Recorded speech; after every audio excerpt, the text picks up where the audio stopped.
Hello, dear champions. Once again, I welcome you all to our channel Train to Success. मैं अभिषेक राज currently working as a junior engineer in Indian Railway। स्वागत करता हूं आपका एक नए extremely important video में, जो कि हमारे चैंपियंस के लिए कहीं ना कहीं डेडिकेटेड है, जिनका कि एग्ज़ाम जो है फर्स्ट ऑफ ऑल हमारे एएलपी जो फेस करने वाले चैंपियंस हैं, साथ साथ जो जेई कंजिक्यूटिवली जो जेई को फेस करेंगे, उन चैंपियंस के लिए, उन फाइटर्स के लिए है, जिनको कि कहीं ना कहीं जो है मैं अपना एक्सपीरियंस आपको जो है एग्ज़ाम ओरिएंटेड जो एक्सपीरियंस है, जो मिस्टेक्स है, जिससे कहीं ना कहीं मैंने भी किया था, उसे आपके साथ शेयर कर रहा हूँ, ताकि आप जो है इन चीज़ों पे कमांड करके जो है इन मिस्टेक्स को जो है अवॉइड करें और जो है सेफली एग्जाम को जो है एक तरह से फेस करें और अच्छे मार्क्स को स्कोर कर पाएँ, ठीक है, विथ योर बेस्ट परफॉर्मेंस। ठीक है फ्रेंड्स, तो बने रहिए वीडियो के लास्ट तक, ताकि जो है आपको जो है पॉइंट टू पॉइंट जानकारी मिल सके कि हाँ, हमें कौन कौन सी गलतियों को अवॉइड करना है, हमें क्वेश्चंस को कैसे अटेम्प्ट करना है, हमें पेपर को कैसे अटेम्प्ट करना है। साथ साथ मैं जो हूँ आपके साथ ये भी डिस्कस करूँगा कि अगर हमें कोई ना कोई गलत क्वेश्चन देखने को मिलता है या कोई ऐसा स्पेसिफिक क्वेश्चन देखने को मिलता है जिसका कि ऑप्शन जो है क्वेश्चन के अकॉर्डिंगली नहीं है, तो उसके साथ हमें क्या करना है। ठीक है, तो बने रहिए वीडियो के लास्ट तक। हाँ, तो फ्रेंड्स, सबसे पहले तो आप ये समझ लें कि अभी तक आपने जो भी मेहनत किया है, ठीक है, क्योंकि कुछ-कुछ कैंडिडेट्स ऐसे होंगे जो पिछली बार भी सिलेक्ट नहीं हो पाए होंगे, वो भी मतलब वो उनका तो कई सालों से ही मेहनत चल रहा है, ठीक है ना? कुछ-कुछ कैंडिडेट्स ऐसे हैं जो कि कई 6 महीने से, तो कुछ 1 साल से, तो कुछ पिछले 2-3 महीने से लगे पड़े हैं, ठीक है? तो अभी तक आपने जो भी मेहनत किया है, अगर आप उसको सही ढंग से अप्लाई नहीं कर पाते हैं during the time of examination, तो फिर आपका वो सारा का सारा मेहनत जो है किसी काम का नहीं रहेगा। ठीक है? तो आपको जो है सही से उसको अप्लाई कर सकें और कौन-कौन सी गलतियों को अवॉइड करें ताकि आपको ज़्यादा प्रॉब्लम ना हो इन द एग्जामिनेशन, ठीक है? उसको जो है मैं आपके साथ यहाँ पे बताऊँ अगर, तो सबसे पहले मैं आपको ये डिस्कस करता हूँ कि एग्ज़ाम हॉल में जाने से पहले, ठीक है ना? एग्ज़ाम से पहले जो है आपको कौन-कौन से मिस्टेक्स को जो है अवॉइड करना है, ठीक है ना? तो सबसे पहला मिस्टेक अगर मैं बात करूँ, तो मैं अपने एग्जामिनेशन सेंटर पे अक्सर ऐसा पाया है कि कुछ-कुछ कैंडिडेट्स ऐसे होते हैं जो कि अपने बुक्स को, अपने नोटबुक्स को बैग में लेकर के जाते हैं और वो एग्जाम सेंटर पे भी जाकर के पढ़ाई कर रहे होते हैं, ठीक है? तो ये सबसे पहले अपने आप में बहुत बड़ी भूल है। इसको हमारे जितने भी सिंसियर एस्पिरेंट्स हैं, ठीक है? उनको जो है ये काम नहीं करना है, ये बिल्कुल इस चीज़ को अवॉइड करना है, ठीक है ना? आपको कम से कम जो है कितना भी हो सके तो आपके एग्जाम से 24 आवर पहले जो है आप जो भी पढ़ चुके हैं, आपको उसको रिवाइज़ करने की कोई ज़रूरत नहीं है। उससे पहले आपको जितना रिवाइज़ करना है आप कर चुके हैं, ठीक है? या कर लें, ठीक है? लेकिन एग्जाम से 24 घंटा पहले आपको उसको कुछ भी रिवाइज़ नहीं करना है, कुछ भी रिकॉल नहीं करना है, बस आपने जो पढ़ा है उसके ऊपर आपको बिलीफ रखना है, ठीक है ना? और उसी बिलीफ पे आपको एग्ज़ाम देना है, ठीक है? तो आपको एग्ज़ामिनेशन सेंटर में कोई नोटबुक नहीं लेके जानी है, कुछ भी ऐसा नहीं काम करना है, ठीक है ना? ओके, तो सबसे पहले जो है, जो रिगरस स्टडी जो है, आप लॉन्ग रिवीजन जो कहीं न कहीं एग्ज़ाम से भी पहले, जस्ट एग्ज़ाम से पहले जो करने की कोशिश करते हैं, उसको आपको हर हाल में अवॉइड करना है, ठीक है? ये मैं आँखों देखा आपको हाल बता रहा हूँ, मैंने अक्सर ऐसा गौर किया है, बहुत सारे स्टूडेंट्स को, ठीक है? Second thing, don't think rigorously on any topic. कहने का मतलब ये हो गया कि हम लोग जो है ना, कुछ-कुछ टॉपिक को जो है अपने मन में रिकॉल करने लगते हैं कि हाँ, अरे सबसे पहले जो है सेंसस कब हुआ था, ठीक है ना? किसके मतलब शासनकाल में हुआ था, किसने कराया था? तो इस तरह के जो भी टॉपिक्स अगर आप कहीं न कहीं रिकॉल कर रहे हैं, तो इसको भी आपको अवॉइड करना है। मतलब हम उस टॉपिक पे इतना कॉन्फिडेंटली स्टिक होकर के उसको रिकॉल करते हैं, जैसे लगता है कि हाँ, एग्ज़ैक्टली जो है हमारे कान में आके कोई कह दिया हो कि हाँ, वो टॉपिक एग्ज़ाम में आने वाला है, उसको तुम पढ़ लो। ठीक है ना? तो ये भी चीज़ कहीं न कहीं आपको अवॉइड करना है, ठीक है? किसी एक टॉपिक पे आप अगर स्टिक होकर के उसको रिकॉल करते हैं, तो बाकी के टॉपिक्स को कहीं न कहीं आप वीक कर रहे हैं, ठीक है? तो अनटिल एंड अनलेस जब तक कि आप पेपर को नहीं देख लें, आपको ये काम नहीं करना है, ना तो एग्ज़ामिनेशंस हॉल में घुसने से पहले और ना ही सिस्टम पे बैठने के बाद। जब तक कि आप पेपर को नहीं देखेंगे, आप किसी भी टॉपिक को जो है रिकॉल नहीं करेंगे। ठीक है? आप अपने दिमाग में कहीं न कहीं आपके किसी न किसी कोने में छपा हुआ है, आप उस पे विश्वास रखें, ठीक है? आप उस पे पूरा का पूरा भरोसा रखें, ठीक है? और आप जब आप क्वेश्चन को देखें, तभी आप उसको फिर रिकॉल करें कि हाँ, ये जो क्वेश्चन है किस टॉपिक से रिलेटेड है एंड इसका ऑप्शन हमको क्या टिक करना है ताकि वो सही हो, ठीक है? तो आप इस बात का भी ध्यान रखें, ठीक है? तो आपको जो है ये रिग्रेस रिकॉलिंग का जो एक तरह से जो मेथड है, ठीक है? ये जो काम आप करते हैं, इसको भी आपको हर हाल में अवॉइड करना है, ठीक है फ्रेंड? थर्ड थिंग, मैंने अक्सर ऐसा देखा है कि बहुत सारे ऐसे कैंडिडेट्स हैं जो कि एग्जामिनेशन हॉल में जाने के जो कि एग्जामिनेशन सेंटर पे जाने के बाद जो है, जब वो एग्जाम हॉल में घुसने वाले उनसे पहले का जो टाइमिंग है, पहले तो जाना ज़रूरी है, ठीक है ना? तो पहले जाने के बाद जो है वो इस तरह से लंबी बातचीत में लग जाते हैं। कुछ लोग क्रिकेट का बात कर रहा है, कुछ लोग मज़ाक कर रहा है, कुछ लोग पॉलिटिक्स का बात कर रहा है, ठीक है ना? तो इस तरह की जो बातचीत है, आपको इसको भी अवॉइड करना है, ठीक है? इस तरह की जो बातचीत है, आपको बहुत ज़्यादा नॉर्मल और रिलैक्स इस प्रकार से बना देता है ना, ठीक है? कि आप जो है मतलब भूल जाते हैं कि हाँ, आप किस पर्पज़ से यहाँ पे खड़े हैं। ठीक है? तो आपको इतना भी रिलैक्स नहीं होना है, ठीक है? इस तरह की रेगुलर और मतलब एक तरह से कॉमन बातचीत से, तो आपको ज़्यादा बातचीत को भी अवॉइड करना है। तो बात आती है कि सर तो फिर करें क्या अपन? तो आप करने के लिए क्या कर सकते हैं कि नॉर्मली जो है, या तो आप थोड़ा-मोड़ा कैजुअल वो एक तरह से बातचीत कर लीजिए, ठीक है? और आप अपने ईयरफ़ोन वगैरह लगा करके जो है, आप आराम से जो है कोई ना कोई जो है मतलब एक तरह से सिंपल सूदिंग गाना सुन सकते हैं। कुछ लोग जो है मतलब ओम चैंटिंग वगैरह सुनते हैं इस तरह से, ठीक है? तो आप वो भी कर सकते हैं, ठीक है ना? जो आपको सही लगे अपने अकॉर्डिंगली, लेकिन ज़्यादा हँसी-मज़ाक, ज़्यादा बातचीत आपको नहीं करना है अपने कलीग्स के साथ या और भी जो एस्पिरेंट्स वहाँ पे एग्ज़ाम देने के लिए आए हैं उनके साथ। ठीक है? तो इस चीज़ को भी आपको ध्यान रखना है, ओके? कुछ ऐसे भी कैंडिडेट्स होते हैं जो कि अपना आईडी प्रूफ, अपना एडमिट कार्ड भी जो है मतलब कि एग्जामिनेशन सेंटर पे जाने के बाद वो प्रिंट आउट कराते हैं। आपको ये भी चीज़ अवॉइड करना है, ठीक है। बीइंग ए सीरियस कैंडिडेट, आपको जिस दिन एडमिट कार्ड आपको डिस्प्ले होता है आपके ईमेल आईडी पे, आप जहां से डाउनलोड करते हैं लिंक के थ्रू, आपको उसी दिन उसे प्रिंट करा लेना चाहिए। उसके इंस्ट्रक्शंस को रीड करके जो है उसमें जितना भी आईडी प्रूफ मांगा गया है उसको आपको लेके जाना है, ठीक है। देयर ओरिजिनल, ठीक है, उनके ओरिजिनल्स को, आईडी प्रूफ को आपको लेके जाना है। कोशिश करें कि एडमिट कार्ड जो है आप फ्रंट पेज सिर्फ प्रिंट कराएं और वो एक तरह से कलर प्रिंट कराएं, ठीक है। आप ये 2-3 बातों का ध्यान रखेंगे। आपको एग्जामिनेशन सेंटर पे जाकर के कोई स्टूडियो में जाकर के जो है इस तरह की काम को नहीं करना है, ठीक है। आप एक सिंसियर स्टूडेंट हैं, आप डिसिप्लिन हैं, ठीक है, आप डेडिकेटेड हैं अपने सिलेक्शन को लेकर के, तो आप इस तरह की चीज़ों का बखूबी ख्याल रखेंगे, ठीक है। और एक चीज़, और एक बहुत इंपॉर्टेंट चीज़, कहीं ना कहीं सबसे पहले तो जिस डेट को आपका एग्जाम है, ठीक है ना, आपको जो है उस एग्जाम सेंटर सिटी जो है, जिस शहर में आपका एग्जाम है, उस शहर में आपको एक दिन पहले, ठीक है, कोशिश करें 12 घंटा पहले पहुंचे, ठीक है ना। 24 घंटा तो मैं नहीं बोलूंगा, 12 घंटा, एटलीस्ट 12 घंटा पहले पहुंचे, ठीक है। अगर आप रात में पहुंचते हैं तो रात भर एक बहुत अच्छी नींद लें, ठीक है ना। हालांकि मैं सही बता रहा हूं, नींद तो नहीं आती एग्जाम के टाइम पे, लेकिन अगर आप कोशिश करेंगे तो आपको नींद आएगी। क्या कोशिश करना है, आपको ऐसा सोचना है कि जो मैं पढ़ा हूं वही आने वाला है, ठीक है, मेरा सिलेक्शन पक्का है, मेरा सिलेक्शन होगा। आप इस बिलीफ के साथ जो है निश्चिंतता से पूरी रात गहरी नींद लें, ठीक है। और एग्जाम मतलब कहीं ना कहीं एग्जाम अगर मान के चलिए आपका 11 बजे स्टार्ट होना है, तो आपको एग्जाम से तकरीबन 45 मिनट पहले या 1 घंटा पहले जो है आपको एग्जाम सेंटर पे जाके चले जाना है, ठीक है। वहां पे जाकर के आप आराम से वेट करें, रेस्ट करें, ठीक है, अपने आप को थोड़ा चिल रखें, एंड देन उसके बाद आप अपने एग्जाम सेंटर में जाएं, ठीक है, आप अपने एग्जाम हॉल में जाएं, ओके। एग्जाम देने से पहले आपको कोई भी इस प्रकार का कोई भी हेवी डाइट नहीं लेना है, ठीक है ना। बहुत ज़्यादा खाना नहीं खाना है, ठीक है ना। कोई नॉर्मल सी डाइट ले लें, जूस वगैरह पी सकते हैं, जैसे कि मैं भी किया करता था, नॉर्मली जूस वगैरह पी लेता था, गन्ने का जूस वगैरह जो भी है, आपको जो भी चीज़ अच्छा लगता है नॉर्मल सा डाइट लें, ठीक है ना।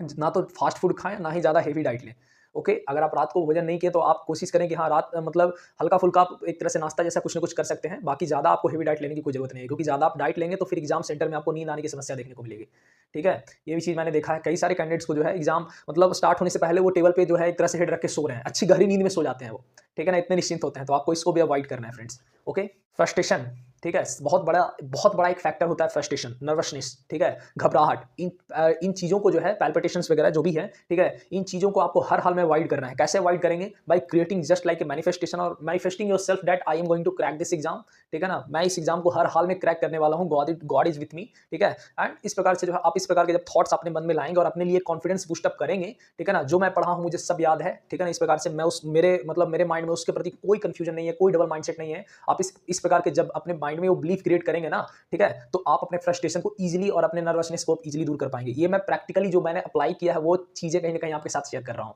ठीक है, बाय बीइंग एन एस्पिरेंट, ठीक है ना। अब बारी आती है कि हाँ ड्यूरिंग एग्जाम आपको कौन कौन सी चीज़ों का ख्याल रखना है, ड्यूरिंग एग्जाम आपको कौन कौन से मिस्टेक्स को अवॉइड करना है, कौन कौन सी छोटी गलतियों को अवॉइड करना है, ठीक है। क्योंकि जाने अनजाने में अगर आप भी इस तरह की गलतियों को करते हैं तो बाद में जो है आप भी अपने मतलब एक तरह से कह सकते हैं कि आप भी जो है पछताते हुए एग्जाम से बाहर आते हैं कि हाँ हमें ये दिक्कत हो गया, मेरे लिए टाइम का शॉर्टेज हो गया, ठीक है, मैं बहुत कम अटेम्प्ट कर पाया, मैं बहुत ज़्यादा निगेटिव मैंने कर दिया। इस तरह के प्रॉब्लम्स को आप कहीं ना कहीं फेस करते हुए बाहर आते हैं, ठीक है। तो आप जो है मतलब एक तरह से ड्यूरिंग द एग्जामिनेशन टाइम आपको कौन कौन से चीज़ों को ख्याल रखना है। सबसे पहला जो अगर मैं बात करूँ, अपने जब आप सीट पे बैठेंगे, लोकेटेड सीट पे आप बैठेंगे, ठीक है, तो आपको सबसे पहले अपना सिस्टम चेक करना है, इज इट वर्किंग प्रॉपर्ली और नॉट, उसको आपको देखना है, ठीक है ना। आपको अपने कीबोर्ड, अपने माउस के कर्सर्स वगैरह को देखना है कि हाँ वो सही से काम कर रहा है कि नहीं, कहीं स्लगिश तो नहीं है, कहीं लैग तो नहीं कर रहा है, ठीक है। इन चीज़ों का बखूबी आप बढ़िया से चेक कर लें, ठीक है ना। आपका सिस्टम सही से काम कर रहा है कि नहीं। अगर वो नहीं काम कर रहा है तो आप तुरंत अपने इन्विजिलेटर को जो है वहाँ पे उपस्थित उनको आप इन्फॉर्म करें, उनको कॉल करें, हाँ उनसे जो भी प्रॉब्लम आप उसको सुनाएं, वो आपको कहीं ना कहीं आपके प्रॉब्लम को सॉर्ट आउट करेंगे। तो इन चीज़ों को पहले आप चेक कर लें, ठीक है। और अगर ऐसा काम नहीं कर रहा है तो आपको बहुत ज़्यादा घबराना नहीं है, बहुत ज़्यादा मतलब एक तरह से मतलब एग्जाम माहौल पूरा सर पे नहीं उठा लेना है, ठीक है ना, कि हाँ ऐसा है, ये है, ऐसे कुछ करने की कोई जरूरत नहीं। इसमें नुकसान सिर्फ आपका है जितना ज़्यादा आप शोर शराबा करेंगे, ठीक है। अगर कुछ ऐसा होता है शांति से बताएं, वो आपको एक तरह से सॉर्ट आउट करके देंगे, ठीक है। इस बात को आप ख्याल रखें, okay. Don't sleep before the examination, ठीक है ना। एग्जाम स्टार्ट होने से पहले जो आधे घंटे 45 मिनट का जो टाइमर चल रहा होता है स्क्रीन पे, उस टाइम में मैंने अक्सर ऐसे बहुत सारे स्टूडेंट्स को देखा है जो कि मतलब एक तरह से गहरी नींद में सो जाते हैं। ये भी काम आपको नहीं करना है। अगर आप ये काम करते हैं तो आपके दिमाग को इस तरह से मतलब आप उस मोड में लेके चले जाते हैं ना, जहां पे वो अपने आप को बहुत रिलैक्स कर देता है। और अगर आप उस रिलैक्स मोड में एग्जाम को अटेम्प्ट करते हैं तो 90 मिनट्स में जो भी आपको क्वेश्चन सोल्व करने हैं, including maths and reasoning like time taking subjects, ठीक है, आप उसमें फेल हो जाएंगे, ठीक है ना। आप उसको सही से अटेम्प्ट नहीं कर पाएंगे, ठीक है, ओके। तो आपको इस चीज को भी अवॉइड करना है, ओके फ्रेंड्स। उस टाइम को क्या करना है, just focus on your deep breath, ठीक है, लंबी सांस लें, ठीक है।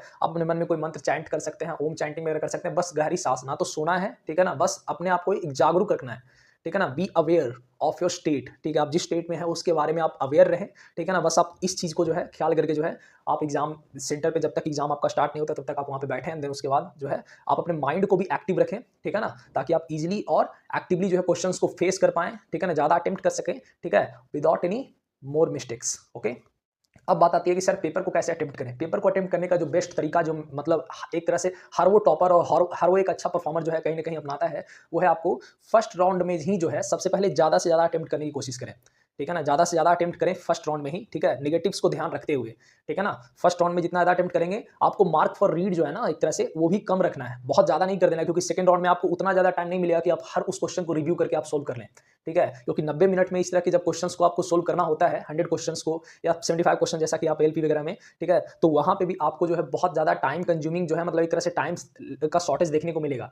ठीक है ना? तो आप मार्क फॉर रीड को कम करें, फर्स्ट राउंड में ज़्यादा से ज़्यादा अटेम्प्ट करें। ठीक है? सेकंड पॉइंट जो आपको ध्यान रखना है, don't give more time to any single question. आपको सिंगल क्वेश्चन पे बहुत ज़्यादा टाइम नहीं देना है। किसी आपने क्वेश्चन को, जैसे जनरल अवेयरनेस, जीएस का जो क्वेश्चन होता है उस पे तो कोई ज़्यादा टाइम नहीं देता है। और स्पेसिफिकली स्टक होता है कोई भी पार्टिकुलर एस्पिरेंट जब वो मैथ्स के और रीजनिंग के क्वेश्चंस को फेस कर रहा होता है। ठीक है ना? तो आप अगर किसी क्वेश्चन को आप पढ़ रहे हैं और आपको ऐसा लगता है कि हाँ इसमें मैं ये करूंगा तो ये ऐसे इस तरह से बन जाएगा, तो ही आप उस पे जाकर उसको फटाफट सोल्व करें। ठीक है? With your less and concise जो मेथड है उसके जरिए। ठीक है ना? और उसके बाद जो है आप उसको सोल्व करें, वरना फिर उसको आप मार्क फॉर रीड करके आगे बढ़ सकते हैं। ठीक है? आपको उस क्वेश्चन पे स्टक नहीं हो जाना है, ज़्यादा मार्क फॉर रीड भी नहीं करना है। ठीक है ना? एक क्वेश्चन पे ज़्यादा टाइम भी नहीं देना है। ठीक है? और फर्स्ट राउंड में ज़्यादा से ज़्यादा इस तरह से अटेम्प्ट करना है। आपको कोशिश करना है फर्स्ट राउंड में कि पूरा पेपर जो है हमको फर्स्ट राउंड में एक तरह से टच कर लेना है। ठीक है? तो ये बात आपको ध्यान रखना है। ओके? और गलती कम से कम करें। ठीक है ना? कितना अटेम्प्ट करना है, अगर आपको वो जानकारी अभी तक नहीं मिली है तो मैंने उसका भी एक तरह से आइडिया आपको दे रखा है, इस वीडियो में आप देख सकते हैं यहाँ पे। ठीक है ना? अगर आपने अभी तक नहीं देखा है तो अगर मैं यहाँ पे थोड़ा-सा एलपी के बारे में अगर थोड़ा-सा चर्चा कर दूँ, तो एलपी का जो है ना, अगर आप कहीं न कहीं 55 टू 65 के आस-पास अटेम्प्ट रखते हैं, ठीक है? 55 टू 65 जो कि मैं लीस्ट रेंज बता रहा हूँ, कोई बच्चा उससे ऊपर भी लेके जा सकता है, ठीक है? 70 के आस-पास भी अटेम्प्ट रखते हैं विथ 10 मिस्टेक, 10 या 10 के आस-पास का जो मिस्टेक है, ठीक है ना? तो ये जो है कहीं न कहीं आपके लिए जो है बहुत ज़्यादा लाभदायक होगा और आप इसमें जो है ईज़िली आप सीबीटी 1 वाले एग्ज़ाम को जो है क्रैक कर पाएँगे, ठीक है? और अगर आपने नहीं देखा है कि हाँ, गलती को कैसे कम करना है, कितना अटेम्प्ट को आपको करना है, तो आप इस वीडियो को बखूबी देख सकते हैं। बात आती है कि सर सेकंड राउंड में क्या करें? जब आपको अगर सेकंड राउंड में मौका मिलता है, तो सेकंड राउंड में जो है ना, आपको जो मार्क फॉर रीड आपने किया है, उसमें भी आपको प्रायोरिटी वाइज, आपने अगर जीएस के क्वेश्चन को मार्क फॉर रीड किया है, तो सबसे पहले जो है जीएस के क्वेश्चन को अटेम्प्ट करना है। सेकंड है आपका जनरल अवेयरनेस के क्वेश्चन को अगर आपने मार्क फॉर रीड किया, तो सेकंड में जनरल अवेयरनेस के क्वेश्चन को अटेम्प्ट करना है। थर्ड में आपको रीजनिंग को प्रायोरिटी देनी है, ठीक है? रीजनिंग को आपको अटेम्प्ट करना है। लास्ट में आपको मैथ्स को अटेम्प्ट करना है, ठीक है ना? तो ये चीज़ आप ख्याल रखेंगे। पहले ही आप मैथ पे नहीं चल जाएंगे, वरना अगर आपसे नहीं बना तो बाकी क्वेश्चन जिसको कि आपने मार्क फॉर रीड किया था, उसको बनने की जो संभावना था आपने उसको भी गवा दिया, ठीक है? तो आप इस बात को बखूबी ध्यान रखेंगे कि आपको किस प्रायोरिटी में कैसे आपको अटेम्प्ट करना है, अगर सेकंड राउंड में आपको बाकी में मौका मिलता है तो, ठीक है ना? अब बात आती है सर, अगर हमको हमारे पास मार्क फॉर रीड के कोई भी क्वेश्चन नहीं है, तो हम अब क्या करें? अब हम रिव्यू करें अपने पेपर को, क्या दोबारा रिव्यू कर लें? इतना टाइम तो किसी को नहीं मिलता है, ठीक है? अगर किसी को मिल रहा है तो बहुत अच्छी बात है, ठीक है ना? लेकिन अगर आपको रिव्यू करना ही है, ठीक है? तो मैथ्स और रीजनिंग के क्वेश्चंस को रिव्यू करने मत चले जाइएगा, ठीक है ना? क्योंकि जब आप बना रहे होते हैं तो उसका जो एग्जैक्ट आंसर आता है, श्योर आंसर आता है, कहीं न कहीं हर बंदा जो सोल्व करने के बाद वही आंसर को टिक करता है। आप कोशिश करें कि जनरल अवेयरनेस या जनरल साइंस को अगर मैंने तुक्केबाजी करके डॉट करके जो है अगर मैंने मारा है किसी न किसी क्वेश्चन को, तो आप उसको रिव्यू कर सकते हैं, ठीक है? आप उसको दोबारा से रिव्यू कर सकते हैं। बस इस चीज़ को आप ध्यान रखें, ओके? अब बात आती है कि सर रॉन्ग क्वेश्चन जो होते हैं, जो गलत क्वेश्चन होते हैं, कुछ ऐसे क्वेश्चन जो कि जिनका कि ऑप्शन जो है हमको देखने को नहीं मिल रहा है, क्वेश्चन ओरिएंटेड ऑप्शंस देखने को नहीं मिल रहा है, तो उसको क्या करें? तो अगर मैं अपनी राय दूँ, तो जब मैं एग्ज़ाम को दे रहा था ना, तो मुझे भी ये बात नहीं पता था, ठीक है? कि इसमें क्या करना है। तो मैंने कुछ ऐसे गलत क्वेश्चन को भी 1-2 क्वेश्चन ऐसे थे जिसको जो गलत था, ठीक है? जिसके अनुसार ऑप्शन नहीं देखने को मिल रहा था, ठीक है ना? वो जो है मैंने अटेम्प्ट कर दिया था। तो मुझे लगा कि हाँ, इसमें मेरा नंबर कट जाएगा, क्या होगा? तो सीधा रेलवे ने क्या किया ना कि मतलब उसका जो है ऑप्शन एक तरह से जो आंसर होना चाहिए था वो ऑप्शन में नहीं था। तो ऑप्शन में नहीं होने की वजह से क्या किया कि उस क्वेश्चन को सीधा डिलीट कर दिया। तो आप इस चाहे तो अटेम्प्ट भी कर दें या अटेम्प्ट ना भी करें, कोई दिक्कत नहीं। आपका क्वेश्चन अगर गलत है तो वो डिलीट ही हो जाएगा, ठीक है? मैं तो अपनी राय दूँगा, तो आप अगर इस तरह के क्वेश्चन आपको दिखता है तो आप उसको छोड़ दें, ठीक है? आप उसको ना ही अटेम्प्ट करें, सही है। और अगर अटेम्प्ट आपने कर भी दिया तो भी कोई दिक्कत की बात नहीं है, वो क्वेश्चन डिलीट ही होने वाला है, आप ऐसे मान के चलें, ठीक है? अब बात रही सर नॉर्मलाइजेशन का, जो बहुत बच्चे पूछ रहे थे कि सर नॉर्मलाइजेशन होगा कि नहीं? बिल्कुल होगा। नॉर्मलाइजेशन जो है सीबीटी 1 में देखने को मिलता है, ठीक है? मेरा भी मार्क्स नॉर्मलाइज किया गया था, लेकिन उसमें आपको बहुत अच्छा, अगर आपको नॉर्मलाइजेशन स्कोर चाहिए तो उसके लिए मिस्टेक्स आपको कम से कम रखने हैं, ठीक है? आपको इस बात को ध्यान रखना है अच्छे से। ओके फ्रेंड्स, फाइनली तो मैंने जो है इस प्रकार से अपना एक्सपीरियंस, जो मैंने मतलब एक तरह से एक्सपीरियंस किया था, वो आपके साथ शेयर किया।